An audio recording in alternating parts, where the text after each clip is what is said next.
Bismillahirrahmanirrahim. Assalamualaikum warahmatullahi wabarakatuh. Alhamdulillahi rabbil alamin. Wassalatu wassalamu ala ashrafil anbiya'i wal mursalin wa ala alihi wa sahbihi ajma'in, amma ba'du. Bapak-bapak, ibu-ibu, saudara-saudara sekalian, jemaah salat zuhur, as-shaimina was-shaimat. Mari kita awali majelis ilmu ini dengan membaca basmalah. Bismillahirrahmanirrahim. Sungguh tidak terasa pada hari ini kita sudah masuk hari ke-20 Ramadan. Dan Bapak Ibu sekalian, di Ramadan ini memang bulan yang penuh berkah. Di antaranya adalah bulan di mana Allah menurunkan Al-Quran. Jadi di dalam surah Al-Baqarah ayat 184 Allah berfirman, ayat 185. Bismillahirrahmanirrahim. Syahrul Ramadan allazi unzila fihil Qur'an hudan linnas. Bulan Ramadan itu adalah bulan di mana Allah turunkan Al-Quran. Jadi ulama sepakat bahwa untuk pertama sekali Al-Quran itu diturunkan di bulan Ramadan. Terkait dengan tanggal, apakah 17, apakah 21, atau 23 atau 27 Ramadan. Soal waktu ini terjadi perbedaan di kalangan ulama, tapi ulama sepakat bahwa Al-Quran itu turunnya di bulan Ramadan. Huda, Al-Quran itu sebagai petunjuk Bapak Ibu sekalian. Jadi karena isinya sebagai petunjuk, maka mesti kita pahami. Jadi apa saja petunjuk-petunjuk yang dimuat oleh Allah dalam Al-Quran banyak. Pertama, petunjuk terkait dengan akidah, tauhid. Kedua, petunjuk terkait dengan hubungan sosial kemasyarakatan. Ketiga, terkait dengan hubungan dalam keluarga. Itu juga dibuat. Jadi petunjuk yang ada dalam Al-Quran itu tidak boleh ragu, tidak boleh meragukan, dan dia memandu kita. Kalau jadi begini Pak, beda tempat beda bekalnya. Kita hidup di dunia bekalnya beda, untuk akhirat bekalnya beda. Untuk di dunia ini, yang di dunia ini Allah kemudian berikan bekal bagaimana cara hidup di muka bumi, mengatur seluruh aspek kehidupan kita, termasuk nanti dalam berumah tangga, dalam hukum keluarga Islam. Seperti apa hukum seorang laki-laki menikahi dua orang perempuan kandung, itu hukumnya haram. Wa antajma'u bainal ukhtain, haram kalian menikahi dua perempuan kandung sekaligus, tidak boleh. Atau menikahi antara bibi dengan kemenakan. Jadi gini Pak, orang-orang dulu saking suburnya, anaknya sudah beranak, dia masih beranak juga lagi. Ada tak orang macam itu Pak? Anaknya lah beranak, yang ibu kok masih beranak juga. Mantap ibu. Sehat, ya kan? Terus automatically antara kemenakan dengan adik yang paling ketek itu seumur. Dengan anak yang paling ketek seumur. Nah, kebetulan anak ibu yang paling kecil ini perempuan, yang cucu dia perempuan juga. Jadi antara etek dengan kemenakannya itu seumur. Antara kemenakan dengan bibi. Waktu kuliah disangko kawan satu kos, rupanya hubungan mereka apa? Etek dengan kemenakan. Nah, bolehkah seorang laki-laki menikahi, eteknya dinikahi juga, bibitnya dinikahi? Jawabannya tidak boleh. Itu kan aturan, petunjuk. Ya, itu aturan yang tidak boleh. Itu dibuat aturan. Bolehkah seorang anak kandung menikahi istri ayah kandung? Ya kan, umpamanya seperti yang pernah disebut di antara isi Al-Quran itu kan mengatur yang seperti itu. Contoh begini, ada bapak tuh umurnya 65 tahun. 65 Pak. Menikahlah Pak tadi dengan anak gadis umurnya 21 tahun. Hebat apa loh? Bisa ya menikah dengan anak umur 21 tahun, gadis. Nah, ternyata di akhir hidupnya apa yang beristri muda tadi berpesan ke anak kandungnya, nak, besok kalau mati ayah akan gitu. Ayah pesankan kepada engkau, apa pesan ayah tuh? Iko istri ayahku tolong diselamatkan. Boleh apa tidak?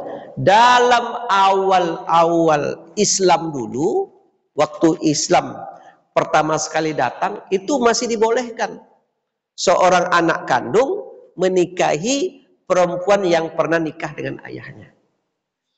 Nah, itu masih dibolehkan, Pak. Nah, walaupun nanti ayahnya itu berwasiat. Nah, sejak turun ayat wala tankihu ma nakaha abaukum minan nisa'i illa ma qad salaf. Haram kalian menikahi perempuan yang pernah nikah dengan ayah kalian. Jadi kalau ada seorang perempuan yang pernah nikah dengan ayah, maka perempuan tadi sudah jadi mahram kita selama-lamanya. Tidak boleh. Tidak boleh sama sekali. Nah, nanti meskipun perempuan tadi dengan ayah kita sudah bercerai. Itu kan aturan itu. Dan Al-Quran mengatur sedemikian rinci. Jangan macam-macam ya Pak, Bapak Ibu sekalian. Kebetulan karena ayahnya sudah menceraikan perempuan tadi, naksir pula anaknya. Itu tidak boleh. Itu jangan main-main. Itu innahu kana fahisyah wa maqta wa sa'sabila. Innahu kana fahisyah. Sesungguhnya perbuatan itu adalah perbuatan fahisyah, keji, wa maqta, dan seburuk-buruk jalan. Tidak boleh.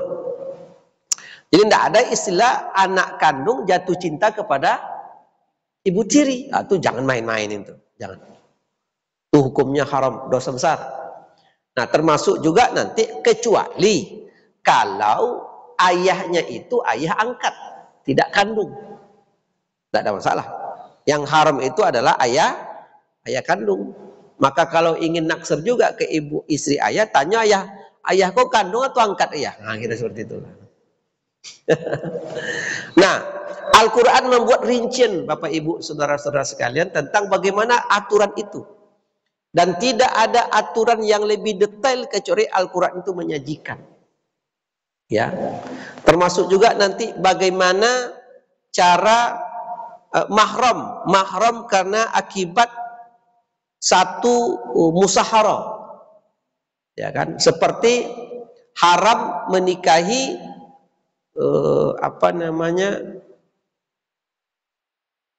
anak dari istri, nanti jadi haram. Nah, kembali kita ke Al-Quran. Jadi sahru Ramadan allazi, bulan Ramadan adalah bulan yang Allah turunkan Al-Quran. Ada keberkahan. Jadi di bulan Ramadan ini berlimpah dengan keberkahan. Saya biasa memberikan permisalan satu, bagaimana Ramadan itu berkah dari yang lain, dari bulan-bulan yang lain. Contoh begini Pak, ya, saya sering mendiskusikan dengan kawan-kawan betapa Ramadan itu berkah. Umpamanya Bapak Ibu dari sini pergi ke Padang, Pekanbaru, langsung tembak Padang. Apakah Pekanbaru Padang itu ukuran untuk boleh berpuasa, boleh membatalkan puasa karena musafir? Jawabannya ya. Jadi jarak antara Pekanbaru ke Padang itu adalah jarak di mana seseorang sudah boleh tidak berpuasa. Nah, ternyata ada dua orang Pak, ada dua orang berkawan-kawan, ada urusan ke Padang. Dalam perjalanan di lubuk bangku, nah, kan gitu. Di lubuk bangku, yang satu memutuskan untuk tetap berpuasa sampai ke Padang. Boleh apa tidak? Boleh lah. Yang satu memutuskan untuk berbuka di lubuk bangku. Boleh, boleh. Itu jaminannya jelas. Insya'a shoma wa insya'a aftara. Jika ia ingin boleh lanjut puasa, jika dia ingin boleh berbuka. Itu dua-duanya sama. Dua-duanya sama. Dua-duanya tidak ada dosa. Jadi boleh lanjutkan puasa sampai maghrib, yang satu orang itu dia berbuka. Dan tidak boleh saling mencaci dan saling menghina. Yang tetap berpuasa jangan mengatakan, nak tahan kamu, nak mantap kamu. Tidak boleh. Yang batal puasanya ini jangan pula menghina yang berpuasa. Sok-sok kamu nih. Nah, padahal dalam perjalanan Allah memberikan kepada kita hadiah untuk boleh. Nah, sekarang pertanyaannya, dua-duanya sah, boleh. Lanjutkan puasa boleh, berbuka juga boleh. Nah, sekarang timbul pertanyaan, mana yang lebih afdol? Lanjut berpuasa atau membatalkan puasa? Nah, jawabannya adalah sebagian ulama mengatakan melanjutkan puasa itu lebih afdol kalau dia sanggup. Apa jawabannya? Bukankah yang membatalkan puasa nanti fa'iddatum min ayyamin ukhra, di hari yang lain dia bisa juga mengganti puasanya? Ceritanya adalah kenapa yang berpuasa lebih afdol? Karena yang berpuasa ini lebih afdal adalah karena ia berpuasa di bulan Ramadan. Sementara yang satunya lagi akan diganti puasanya. Iya, akan digantinya, akan dikodonya. Tapi nanti dia mengkodonya tidak lagi di bulan Ramadan. Paham Bapak Ibu? Pokok paham tak paham lah itu penjelasannya. Nah. Artinya Ramadan itu memiliki nilai dari yang lain. Maka kalau ada bapak-bapak ingin berinfak, bersedekah, bulan Ramadan inilah cocoknya. Mumpung masih ada 10 hari lagi. Ada 10 hari lagi kita untuk berinfak dan bersedekah. Ya. Man zallazi yuqridullahu qardan hasanah. Surah Al-Baqarah ayat 245. Man zallazi yuqridullahu qardan hasanah fayudha'ifa lahu ad'afan katsirah. Siapa yang mau memberikan pinjaman kepada Allah akan pinjaman yang baik. Ayat itu menyebut bahwa kita sebagai hamba manusia, kita yang berikan pinjaman kepada Allah, Allah minjam. Agak aneh ayat ini sedikit. Masa Allah minjam? Ternyata maknanya adalah begitu kita memberikan infak sedekah kepada fakir miskin, itu namanya Allah minjam. Allah pinjam. Nah, biasanya orang kalau meminjam sesuatu, kalau dalam perspektif mitigasi keuangan di bank, orang bank ketika kita mengajukan pinjaman, dia akan cek kira-kira apa nanti pembayarnya, jaminannya apa untuk bisa mengembalikan. Dipinjam 100 juta apa kira-kira? Kalau dia punya usaha, dia punya aset, itu nanti jadi jaminan. Tapi kalau orang dia nganggur, usaha ndak ada, terus minjam duit ke bank 100 juta, kira-kira dikabulkan apa tidak? Jawabannya pasti tidak. Kecuali kalau dia menipu. Demikian juga kalau Indonesia umpamanya meminjam uang ke Cina untuk umpamanya kereta KCJB, kereta cepat Jakarta Bandung umpamanya. Itu ada jaminan. Nah, Bapak-bapak Ibu sekalian, ini saya ulang-ulang di mana-mana. Kalau Bapak Ibu memberikan pinjaman kepada Allah dalam bentuk sedekah kepada fakir miskin, Bapak Ibu jangan sempat bertanya-tanya ya, Allah akan mengembalikan pakai apa? Kenapa? Karena langit dan bumi ini Allah yang punya. Maka Allah akan kembalikan pinjaman kita ini dengan berlipat ganda. Ad'afan mudha'afan. Itu pasti. Kenapa dia pasti? Sesungguhnya Allah la yukhliful mi'ad. Sesungguhnya Allah adalah Sang Mahazat yang tidak pernah melupakan janji. Yang sering melupakan janji itu kita. Ya, Allah adalah zat yang maha menepati janji. Maka yakinlah apapun yang kita infakkan, maka Allah akan bayar dengan berlipat ganda. Karena termasuk nanti zakat, Allah janjikan siapa yang berzakat dia akan tumbuh. Maka ada ibu-ibu bertanya, Ustaz, ambo punya ome, kalau dirupiahkan ome itu 1 juta.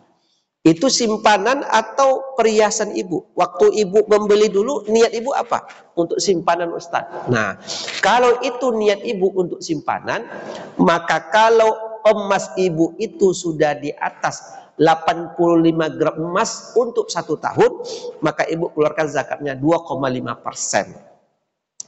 Ustaz, apakah setiap tahun saya zakatkan? Sepanjang sampai di atas 85 gram, ibu wajib menzakatkan setiap tahun. Ustaz, habislah besok lagi itu kalau dizakatkan terus. Ibu yakin, kalau ibu zakatkan sekarang, maka emas simpanan ibu akan berlipat ganda. Yakinlah. Nah, karena kemudian dihitung. Ada orang yang mengatakan susah menghitung zakat. Oh enggak Pak, menghitung zakat itu tidak susah. Yang susah itu mengapa Pak? Mengelurkannya yang payah. Kalau zakat menghitung akan payah. Zakat itu maknanya suci. Ada 3 yang disucikan oleh zakat. Pertama, hati orang yang berzakat muzaki supaya tidak ada rasa kikir di hatinya. Kedua, penerima zakat orang-orang miskin dibersihkan hatinya supaya tidak iri dengan harta orang-orang kaya. Yang ketiga yang dibersihkan itu adalah harta orang berzakat supaya tidak bercampur yang haram. Saya sering mencontohkan, kita punya ayam kampung Pak. Ayam kampung ini kan lepas pagi tangkap sore. Di tempat Bapak ada nggak orang pelihara ayam kampung? Ada apa tidak? Ada ya. Biasa dulu waktu bapak-bapak kecil-kecil, kalau makan ayam ini 2 syaratnya. Kalau enggak ayam itu sakit, awak sakit, baru makan ayam. Nah, kata emak awak, bang, anak kau enggak makan bang lah 2 hari domam.